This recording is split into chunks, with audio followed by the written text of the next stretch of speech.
চলি আছে এটা খুব আমাৰ দলৰ কাৰ্যকৰ্তাসকল খুব ফূৰ্তিত আছে কাৰণ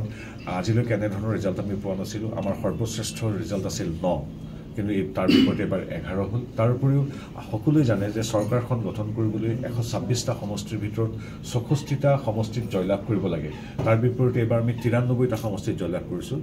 নাজিৰাটোক ধৰি গতিকে এটা খুব উৎসৱমুখৰ পৰিৱেশ এটা ইতিবাচক চিন্তা আমি প্ৰায়বিলাক বুথৰ খবৰো পাইছোঁ ক'ৰবাত যে কমিছে না অৱশ্যে কমিছে হয়তো কি কয় সোণাৰী মাহমৰ বা শিৱসাগৰত কমিছে বা আমাৰ বিলেচিপাৰত কমিছে যিকেইটাত আমি জিকাটো উচিত আছিল গতিকে সেই কথাখিনি আমি পৰ্যালোচনা কৰিম বাকি যিখিনিত বাঢ়িছে সেইবিলাকো পৰ্যালোচনা কৰিম আৰু এবাৰ ইমানেই মানে আমি ভবাতকৈ বেছি ভাল হৈছে কিছু সমষ্টি আপোনালোকে জানে 50,000তকৈ অধিক ভোটৰ ব্যৱধানত আমি জিকিছোঁ আৰু প্ৰায় 72টা সমষ্টিৰ ব্যৱধানটো 25-30,000ৰ ওপৰত গতিকে আমি সেইটো আৰু বঢ়াই দিব পাৰি নেকি আৰু এই যে 92-93টাত জিকিছোঁ সেইটো 100লৈকে কেনেকৈ লৈ যাব পাৰি নিশ্চিতভাৱে মই আশা কৰোঁ বা মই ভাবোঁ যে তেনেধৰণৰ আলোচনা আমাৰ আহিবলগীয়া এইখিনিত হ'ব যোৰহাটত আপোনালোকে হাৰিলে তাৰ ওপৰত কেনেকুৱা দৃষ্টি ৰাখিব পৰ্যালোচনা কৰিব যোৰহাটত আমি হাৰিছোঁ নগাঁৱত হাৰিছোঁ য'ত আমি 4বাৰ জিকিছিলোঁ ধুবুৰীটোৰ ব্যৱধান আৰু বাঢ়ি গ'ল গতিকে প্ৰত্যেকটো সমষ্টি আমাৰ কাৰণে শ্ৰদ্ধেয় ঠিক সেইদৰে আমি আমাৰ ভূমিপুত্ৰসকলৰ খিলঞ্জীয়া লোক থকা আমাৰ আদি কি কয় আমাৰ ট্ৰাইবেল সমষ্টি ডিফুত জিকিছোঁ আমি BTADত আমি কোকৰাঝাৰত জিকিছোঁ তাৰ ব্যৱধান আৰু কেনেকৈ কৰিব পাৰি আচলতে আমি প্ৰত্যেকটো সমষ্টি আমাৰ সমশ্ৰদ্ধেয় সমগুৰুত্বপূৰ্ণ আপুনি যোৰহাটৰ কথা কৈছে আমি যোৰহাটক যিদৰে গুৰুত্ব দিওঁ মোক বিপুল ভোটত জিকা আমি ডিব্ৰুগড় বা কাজিৰঙাক গুৰুত্ব দিওঁ গতিকে এটা সমষ্টিলৈ নহয় 14টা সমষ্টিৰ প্ৰতি সমান শ্ৰদ্ধা জনাই সমান চিন্তাৰে আমি আলোচনা কৰিম আৰু আটাইতকৈ ডাঙৰ কথা এটা উৎসৱমুখৰ পৰিৱেশ হ'বই কাৰণ কি চৰকাৰ গঠন কৰিবলৈ লাগে 64 ইতিমধ্যে আমি প্ৰায় 92-93খনত হাজাৰ ভোটৰ ব্যৱধানত আগবাঢ়ি আছোঁ এইটো কেনেকৈ এশলৈ নিব পাৰি সেইটোহে চিন্তা হ'ব নিৰ্দিষ্ট ব্যক্তি নিৰ্দিষ্ট এটা সমষ্টি বুলি নহয় প্ৰত্যেকটো সমষ্টিক আমি গুৰুত্ব দিম আমি মাৰ্ঘেৰিটাই হওক বা নাহৰকটীয়াই হওক সোণাৰী মাহমৰাই হওক বা মৰিয়নীয়ে হওক বা বিলাচীপাৰ হওক বা গোলোকগঞ্জ হওক প্ৰত্যেকটো সমষ্টিৰ প্ৰত্যেকগৰাকী নাগৰিকে আমাৰ শ্ৰদ্ধেয় গুৰুত্বপূৰ্ণ আৰু সেইকাৰণে সমমৰ্যাদা সমসন্মানেৰে আমি বিশ্লেষণ কৰিম তেনেকুৱা ধৰণৰ কথা নাই ভুল ব্যাখ্যা হৈছে কাৰণ যোৰহাট বুলিয়ে নহয় কি যোৰহাট কি ডিব্ৰুগড় কি ধুবুৰী কি ডিফু প্ৰত্যেকগৰাকী নাগৰিক প্ৰত্যেকগৰাকী ব্যক্তিৰ প্ৰতি আমি সদায় অন্তৰত শ্ৰদ্ধা লৈ আগবাঢ়োঁ কাৰণ জনতাৰ আশীৰ্বাদেই এটা ৰাজনৈতিক শক্তিৰ ইন্ধন গতিকে তেওঁ কি কৈছে মইতো শুনা নাই কিন্তু ৰূপজ্যোতি কৰ্মীৰ মাজে ভুল ব্যাখ্যা কৰা হয় কিন্তু মই যিটো শুনাই নাই মই একো কোৱাটো অনুচিত হ'ব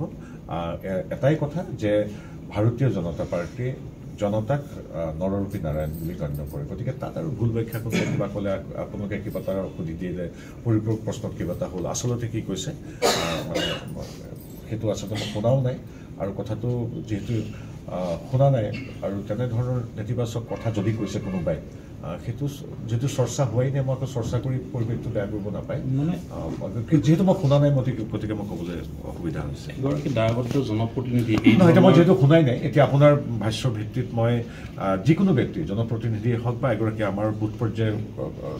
শ্ৰদ্ধেয় কাৰ্যকৰ্তাই হওক যিহেতু শুনা নাই কথাটো মই বিশ্লেষণাত্মকভাৱে কথা কোৱাটো অনুচিত হ'ব কাৰণ সেইটো মোৰ ব্যাখ্যাটোত আকৌ ভুল ব্যাখ্যা হৈ যাবগৈ পাৰে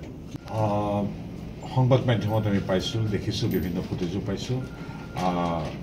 এনেকুৱা ধৰণৰ হয় অসমখন এতিয়া বিগত সময়ছোৱাত শান্তি সমৃদ্ধি সম্প্ৰীতিৰে বিকশিত অসম গঢ়াৰ বাটত সকলো মানুহে হাতে হাত ধৰি আগবাঢ়িছে তাৰ মাজতো কিছু দুষ্ট চক্ৰ আছে আৰু আটাইতকৈ ডাঙৰ কথা বিৰোধীয়ে বিৰোধ কৰিব লাগে বুলিয়ে প্ৰত্যেকটো কথাত মাত মাতে কিন্তু এনেধৰণৰ কথাবিলাকত আচলতে তেওঁলোকে সুবিধাজনক স্থিতিত থাকে তেওঁলোকৰ কথা বাদ দিছোঁ আমি এগৰাকী এইখন দেশৰ এইখন ৰাজ্যৰ এগৰাকী শান্তি সম্প্ৰীতি সমৃদ্ধি আশা কৰা নাগৰিক গতিকে আমি ভাবোঁ এই যিসকল দুষ্ট চক্ৰ আছে তেওঁলোকৰ প্ৰতিটো কঠোৰ কৰিছে বা হ'বই চৰকাৰ বাকী ৰাজ্যত এনেধৰণৰ পৰিচালনামূলক কথাত যাতে আমি কেতিয়াও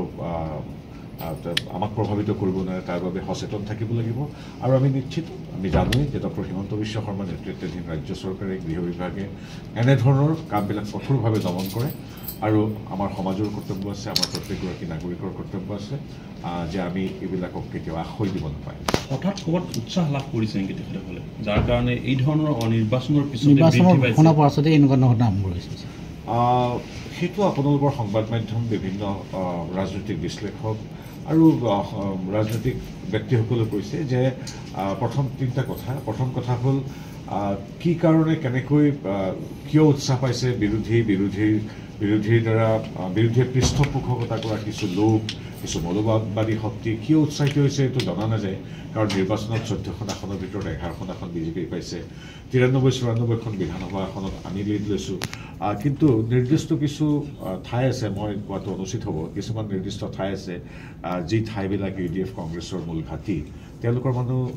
বহুত উৎসাহিত হৈছে বুলি বিভিন্ন ঘটনা পৰিঘটনা সংবাদ মাধ্যমৰ তথ্যত প্ৰকাশ পাইছে গতিকে এইবিলাক ঢৌ খুব বেছি দিন নাথাকে কাৰণ এইবিলাক ঢৌ বেছি দিন নাথাকে কাৰণ সকলোৱে জানে যে এইবিলাক ঢৌ বেছি সময় নাথাকে কাৰণ সকলোৱে জানে যে যিকোনো ধৰণৰ বেআইনী কামৰ বিৰুদ্ধে এইখন চৰকাৰ অতি শক্তিশালীভাৱে কঠোৰভাৱে আগবাঢ়ি যায় ডক্টৰ হিমন্ত বিশ্ব শৰ্মাদেৱৰ চৰকাৰে কেতিয়াও এনেধৰণৰ অসূয়া অপ্ৰীতি অনৈতিক বেআইনী কামক আগবাঢ়িবলৈ নিদিয়ে গতিকে আমি ভাবোঁ সেই যি উৎসাহ খুব কম দিনৰ ভিতৰতে মাৰি যাব আৰু ক'ব নাপায় মই নাম উল্লেখ নকৰোঁ কিন্তু যি বিৰোধীয়ে এইবিলাকক উৎসাহ যোগায় তেওঁলোকে আচলতে মানে কি আপোনাৰ নাক কাটি সতিনীৰ যাত্ৰা ভংগ কৰাৰ দৰে কথা যে নিজৰ ৰাজ্যখন সম্পূৰ্ণ সুন্দৰভাৱে থাকিব লাগে বিকশিত ভাৰত হিচাপে বিকশিত অসম হিচাপে গঢ়িব লাগে এতিয়া মানুহে পাতি আছে আকৌ কেনেকৈ 50,000 চাকৰিত অৱতীৰ্ণ হ'ব কিদৰে মেডিকেল কলেজত দুগুণ চিট বৃদ্ধি পালে 27,000 কোটি টকাৰ ছেমিকণ্ডাক্টৰ প্ৰজেক্টত এটা বিনিয়োগ হৈছে যিটো বিগত 60 বছৰে কংগ্ৰেছে গোটেই 60 বছৰ যিমান বিনিয়োগ আনিব নোৱাৰিলে অসমলৈ তাতকৈ কোনো অধিক মাত্ৰ এটা প্ৰকল্প জাগিৰোডৰ যিটো ছেমিকণ্ডাক্টৰ প্ৰকল্প এইবিলাক ভাল কথা মানুহে চিন্তা কৰি আছে APSCত কেনেকৈ অৱতীৰ্ণ হ'ব সেইখিনিৰ কথা চিন্তা কৰিছে গতিকে তাৰ মাজত এনেধৰণৰ কথাবিলাকক লৈ বিৰোধী ব্যস্ত আছে তেওঁলোকৰ ক'বলগীয়া একো নাই তেখেতসকলে সমবেদনা জ্ঞাপন হয় বা সমগ্ৰ দেশবাসীৰ লগতে আমাৰ দলীয় কাৰ্যকৰ্তাসকলৰ লগতে সকলোৱে আমি মন কী বাত অনুষ্ঠানটো বিগত দশকটো শুনি আহিছোঁ এতিয়া তৃতীয় কাৰ্যকালটো আজি প্ৰথম মন কী বাত আমি ভাৰতীয় জনতা পাৰ্টীৰ ৰাজ্যিক মুখ্য কাৰ্যালয়ত আমাৰ সতীৰ্থসকল আৰু 151 নম্বৰ বুথৰ আমাৰ সন্মানীয় সদস্যসকলৰ উপস্থিতিত আমি একেলগে শুনিলোঁ আমি জানো যে বিভিন্ন বিভাগ ৰাজহুৱা অনুষ্ঠান প্ৰতিষ্ঠান অৰাজনৈতিক সংস্থা সকলোৱে ছাত্ৰ ছাত্ৰীৰ পৰা জ্যেষ্ঠজনলৈকে ব্যক্তিগতৰ পৰা মানে ব্যক্তি সমষ্টিলৈকে সকলোৱে মন কী বাত শুনে আৰু আমাৰ দলৰ প্ৰত্যেকটো বুথত যিমান বুথ আছে আমাৰ এতিয়া অসমৰ প্ৰায় 25-26,000 সক্ৰিয় বুথ আছে প্ৰত্যেকটো বুথত আমি এইদৰে শুনো গতিকে এইটো এটা আমাৰ এটা কৰ্তব্য বুলি আমি গণ্য কৰোঁ আজি খুব ভাল লাগিছে মোদী ডাঙৰীয়াই বহুকেইটা দিশ বিভিন্ন নাৰী সবলীকৰণৰ পৰা আধ্যাত্মিকতালৈকে আমাৰ বিভিন্ন লোক পৰম্পৰা উৎসৱৰ পৰা কৃষিলৈকে সকলোবিলাক দিশ সামৰি বহুখিনি কথাই ক'লে এইখিনি কথাই মানুহক যথেষ্ট উৎসাহিত কৰে আৰু উজ্জীৱিত কৰে আৰু আগুৱাই যাবলৈ শক্তি দিয়ে কাৰণ তেখেতে কেৱল আনকি একেবাৰে প্ৰত্যন্ত ভিতৰৰ কোনো গ্ৰামাঞ্চলৰ নাৰী শক্তি বা যিকোনো সংস্থাই কিদৰে ভাল কাম কৰিছে কেনেধৰণে ওলাই আহিছে এই কথাবিলাক ইমান প্ৰাঞ্জলভাৱে আমাক উদাহৰণসহ দেখুৱাই এইবিলাকে সকলোকে তেনেধৰণে আগুৱাই যাবলৈ সাহস দিয়ে গতিকে এই মন কী বাত অনুষ্ঠানটো এটা সাহস আৰু উজ্জীৱনী শক্তি প্ৰদান কৰা এক অনুষ্ঠান বুলি আমি ভাবোঁ আৰু সেইকাৰণে আজি ইমান সফল